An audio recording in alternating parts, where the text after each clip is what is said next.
ఇంట్లోనే green shampoo నేను ready చేసుకున్నాను. దీనికైతే నేను రోజ్‌మెరీ తీసుకున్నాను. అండ్ ఇంకా భృంగరాజ్ కూడా తీసుకున్నాను.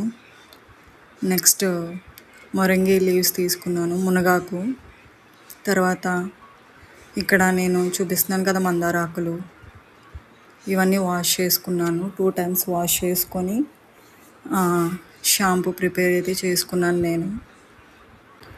వైరల్ గ్రీన్ షాంపూ అనమాట. నేను ఇంట్లోనే రెడీ చేసుకున్నాను. ఇలాగ ఆకులన్నీ హెర్బ్స్ అన్నీ తీసుకొని నేను ఫ్రెష్గా కడుక్కొని గ్రైండ్ చేసుకున్నాను. చూడండి ఇక్కడ గ్రైండ్ చేసుకుంటాను ఇప్పుడు. గ్రైండ్ చేసుకున్నది ఫైన్ పేస్ట్ లాగా మొత్తం అసలు ఆకంతా చాలా స్మూత్గా అయిపోవాలి. అలా గ్రైండ్ చేసుకోవాలి దీన్ని. గ్రైండ్ చేసుకున్న తర్వాత ఇందులో నేను షాంపూ బేస్ అయితే వేసుకుంటాను. ఇది మళ్ళీ స్ట్రెయిన్ చేసుకోవాలి. వైట్ క్లాత్లో స్ట్రెయిన్ చేసుకోవాలి. ఏమన్నా పిప్పు లాంటివి ఏమన్నా ఉన్నా ఆకులు ముక్కల ఆకులు ఏమన్నా ఉన్నా షాంపూలో బాగోదు. సో అందుకే ఇలాగ స్ట్రెయిన్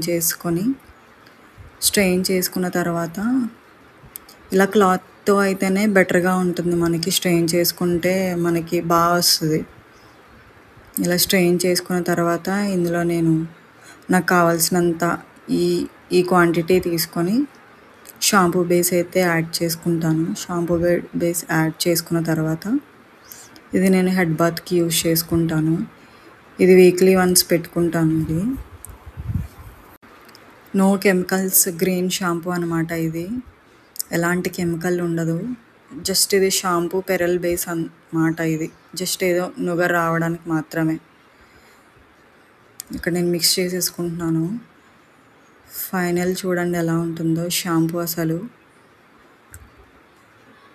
ఇదైతే బాగా యూజ్ అయింది నాకు షాంపూ. ఇది వీక్లీ వన్స్ పెట్టుకుంటాను షాంపూ నేను హెడ్ బాత్ చేయడానికి. చాలా బాగుంది. నేనైతే యూజ్ చేసా.